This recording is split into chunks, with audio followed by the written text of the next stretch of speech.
अमरनाथ यात्रा भारत की सबसे पवित्र और कठिन धार्मिक यात्राओं में से एक मानी जाती है।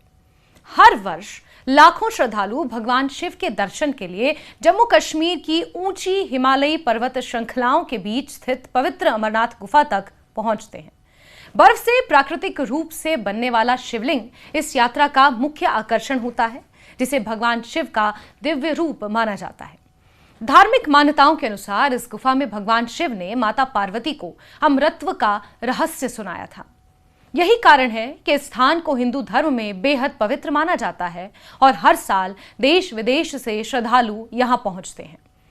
साल 2026 की अमरनाथ यात्रा को लेकर श्रद्धालुओं में अभी से उत्साह देखा जा रहा है।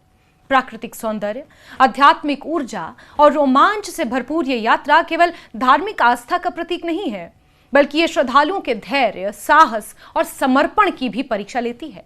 समुद्र तल से लगभग 3888 मीटर की ऊंचाई पर स्थित अमरनाथ गुफा तक पहुंचने के लिए कठिन पहाड़ी रास्तों से गुजरना पड़ता है। हालांकि यात्रा के दौरान मिलने वाला आध्यात्मिक अनुभव हर कठिनाई को आसान बना देता है। श्री अमरनाथ श्राइन बोर्ड द्वारा जारी कार्यक्रम के अनुसार अमरनाथ यात्रा 2026 का आगाज 3 जुलाई 2026 से हो रहा है और ये 28 अगस्त रक्षाबंधन तक चलेगी। इस प्रकार लगभग 57 दिनों तक ये यात्रा संचालित होगी। यात्रा का आयोजन श्रावण मास के दौरान किया जाता है, क्योंकि धार्मिक मान्यता है कि इस समय प्राकृतिक बर्फ से बनने वाला शिवलिंग अपने पूर्ण स्वरूप में दिखाई देता है और सावन मास भगवान शिव को ही अर्पित है। यात्रा की शुरुआत प्रथम पूजन से होती है, जिसमें भगवान शिव से यात्रा के सफल और सुरक्षित संचालन की प्रार्थना की जाती है और इस पूजा को करते हैं जम्मू कश्मीर के उपराज्यपाल मनोज सिन्हा, जो कि श्राइन बोर्ड के अध्यक्ष भी हैं। यात्रा का सबसे महत्वपूर्ण समय श्रावण पूर्णिमा और रक्षाबंधन का दिन माना जाता है, जब बड़ी संख्या में श्रद्धालु बाबा बर्फानी के दर्शन करने के लिए पहुंचते हैं। अमरनाथ यात्रा के लिए पंजीकरण प्रक्रिया की भी जानकारी आपको देते हैं, जो कि 14 अप्रैल से शुरू हो चुकी है। श्रद्धालु ऑनलाइन और ऑफलाइन दोनों माध्यमों से पंजीकरण करा सकते हैं। यात्रा में प्रतिदिन सीमित संख्या में श्रद्धालुओं को ही अनुमति दी जाती है। प्रतिदिन लगभग 10,000 यात्रियों को यात्रा की अनुमति दी जाती है, जबकि हेलीकॉप्टर से यात्रा करने वाले श्रद्धालु इस संख्या में शामिल नहीं होते और इस बार सुरक्षा कारणों के चलते हेलीकॉप्टर सेवाएं पूरी तरह से बंद हैं। अमरनाथ यात्रा का जो रूट है और गुफा के ऊपर बिल्कुल भी नो फ्लाई जोन घोषित किया गया है। इस वजह से इस बार हेलीकॉप्टर सेवाएं शुरू होंगी या नहीं, ये अभी तक तय नहीं है, लेकिन 2 दिन पहले जो नोटिस जारी हुआ था उसके मुताबिक फिलहाल हेलीकॉप्टर सेवाओं का संचालन शुरू नहीं किया गया है। समय रहते पंजीकरण करवाना बेहद जरूरी होता है, क्योंकि आपकी यात्रा का रूट, आपका कौन सा दिन होगा जब आप यात्रा करेंगे, किस दिन आपको कैंप पहुंचना होगा, ये तमाम जानकारियां आपको रजिस्ट्रेशन करवाने के बाद ही क्लियर हो पाएंगी। अमरनाथ यात्रा तक पहुंचने के लिए मुख्य रूप से 2 मार्ग उपलब्ध हैं। पहला रास्ता है बालटाल मार्ग और दूसरा है पहलगाम। पहलगाम पारंपरिक रूट माना जाता है।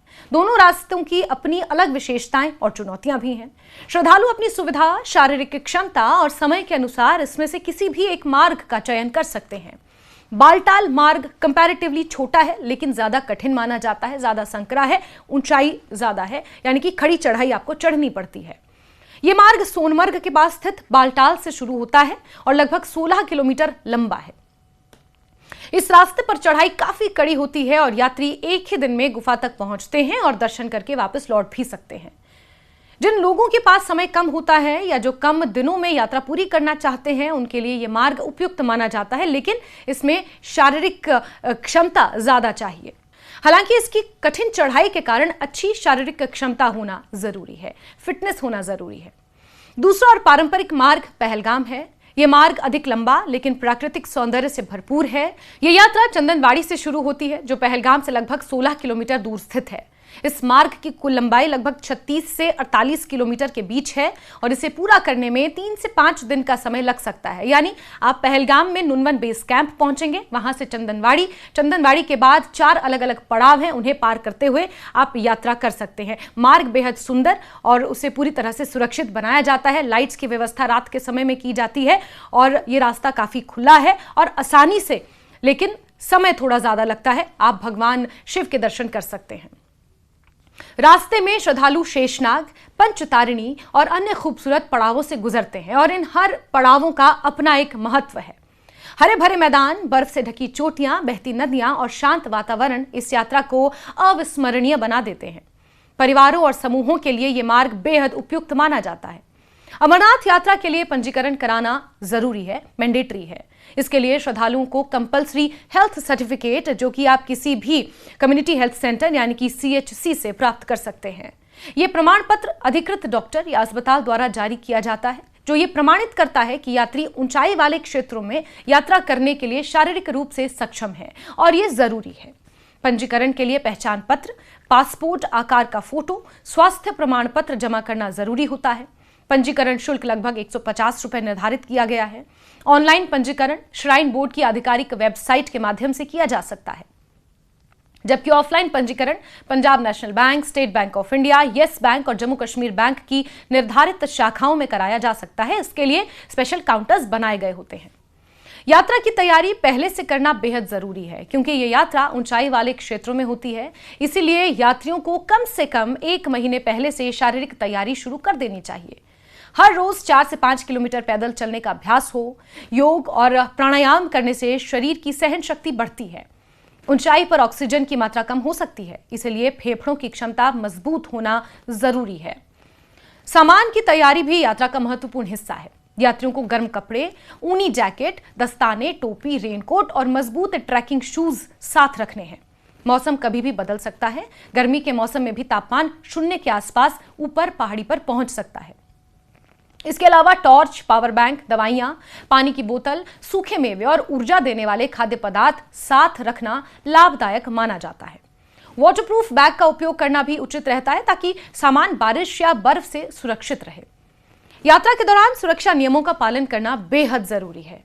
पंजीकरण के बाद यात्रियों को RFID कार्ड दिया जाता है, जिसे पूरे समय अपने गले में पहनना अनिवार्य होता है। इससे आपकी लोकेशन ट्रैक होती रहती है। अगर आप कहीं भटक जाते हैं, कहीं गुम हो जाते हैं, तो इस रेडियो फ्रीक्वेंसी आइडेंटिफिकेशन कार्ड के जरिए, RFID कार्ड के जरिए आपकी लोकेशन पता रहती है प्रशासन को। यह कार्ड यात्रियों की सुरक्षा और ट्रैकिंग के लिए उपयोग किया जाता है। यात्रियों को केवल निर्धारित मार्गों पर ही यात्रा करनी चाहिए और समूह के साथ रहना है। 13 वर्ष से कम आयु के बच्चों और 75 वर्ष से अधिक आयु के बुजुर्गों और 6 सप्ताह से अधिक गर्भवती महिलाओं को यात्रा की अनुमति नहीं दी जाती।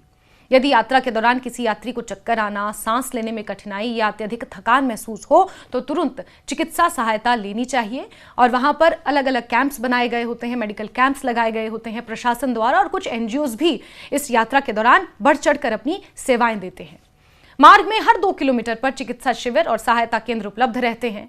प्लास्टिक के उपयोग पर प्रतिबंध लगाया गया है, इसलिए यात्रियों को पर्यावरण के प्रति जिम्मेदार व्यवहार करना चाहिए। अमरनाथ यात्रा के दौरान श्रद्धालुओं को अद्भुत अनुभव भी प्राप्त होता है। रास्ते भर बर्फ से ढकी चोटियां दिखती हैं, झीलें, झरने, प्राकृतिक सुंदरता मन को मंत्रमुग्ध कर देती है। गुफा तक पहुंचने के बाद प्राकृतिक हिम शिवलिंग के दर्शन श्रद्धालुओं को आध्यात्मिक शांति प्रदान करते हैं। गुफा के भीतर बनने वाली अन्य बर्फीली आकृतियों को माता पार्वती और भगवान गणेश का स्वरूप माना जाता है। यात्रा मार्ग पर श्रद्धालुओं के ठहरने और भोजन की भी व्यापक व्यवस्थाएं होती हैं। बालटाल, चंदनबाड़ी, शेषनाग, पंचतारणी जैसे स्थानों पर टेंट कैंप लगाए जाते हैं, जहां यात्रियों के लिए रात्रि विश्राम की सुविधा उपलब्ध होती है। इसके अलावा विभिन्न धार्मिक और सामाजिक संस्थाओं द्वारा लंगर लगाए जाते हैं, जहां श्रद्धालुओं को निःशुल्क भोजन उपलब्ध कराया जाता है। गर्म दाल, चावल, रोटी, चाय, अन्य शाकाहारी भोजन यात्रियों को ऊर्जा प्रदान करते हैं। इसके अतिरिक्त कुछ स्थानों पर चाय, बिस्किट, नूडल्स, हल्के नाश्ते की दुकानें भी उपलब्ध रहती हैं। यात्रा पर जाने वाले लोगों के लिए कुछ महत्वपूर्ण यात्रा सुझाव भी हैं। यदि संभव हो तो यात्रा शुरू करने से 1 दिन पहले श्रीनगर या जम्मू पहुंच जाना चाहिए, ताकि शरीर वहां के वातावरण के अनुसार खुद को ढाल सके। श्रीनगर हवाई अड्डा अमरनाथ यात्रा के लिए सबसे नजदीकी हवाई अड्डा माना जाता है। यात्रियों को पर्याप्त नकदी के साथ वहां पर पहुंचना चाहिए, क्योंकि कई क्षेत्रों में ATM और डिजिटल भुगतान की सुविधा सीमित हो सकती है। ऊपर चोटियों पर नेटवर्क कम हो सकता है। मोबाइल नेटवर्क कई स्थानों पर कमजोर रहता है, जिसकी वजह से आप ऑनलाइन ट्रांजैक्शन शायद ना कर पाएं। हालांकि कुछ कंपनियां जैसे BSNL का नेटवर्क कंपैरेटिवली बेहतर काम करता है ऊंची चोटियों पर। साल 2026 की यात्रा में कुछ विशेष बदलाव देखने को मिल सकते हैं। सुरक्षा व्यवस्था को मजबूत बनाया जा रहा है। RFID ट्रैकिंग प्रणाली को और ज्यादा प्रभावी बनाया गया है। यात्रा मार्गों पर चिकित्सा सुविधाओं में विस्तार किया जा रहा है, ताकि किसी भी इमरजेंसी स्थिति में यात्रियों को तुरंत सहायता मिल सके। दूर संचार सुविधाओं को बेहतर बनाने की योजना है, ताकि श्रद्धालु अपने परिवार से संपर्क में रहें। हेलीकॉप्टर सेवाओं के विस्तार पर विचार किया जा रहा था, लेकिन फिलहाल नो फ्लाई जोन घोषित किया जा चुका है। कुल मिलाकर अमरनाथ यात्रा 2026 केवल एक धार्मिक यात्रा नहीं, बल्कि एक आध्यात्मिक और जीवन बदल देने वाला अनुभव है। ये यात्रा श्रद्धा, साहस, अनुशासन और प्रकृति के प्रति सम्मान का संदेश देती है। चाहे आप भगवान शिव के भक्त हों, हिमालय की सुंदरता का अनुभव करना चाहते हों या जीवन में एक अनोखा रोमांच तलाश रहे हों, अमरनाथ यात्रा आपको एक ऐसा अनुभव देगी जिसे आप जीवन भर नहीं भूल पाएंगे। बाबा बर्फानी के दर्शन और हिमालय की गोद में बिताए ये पल हर श्रद्धालु के जीवन में एक अमूल्य स्मृति बन ही जाते हैं।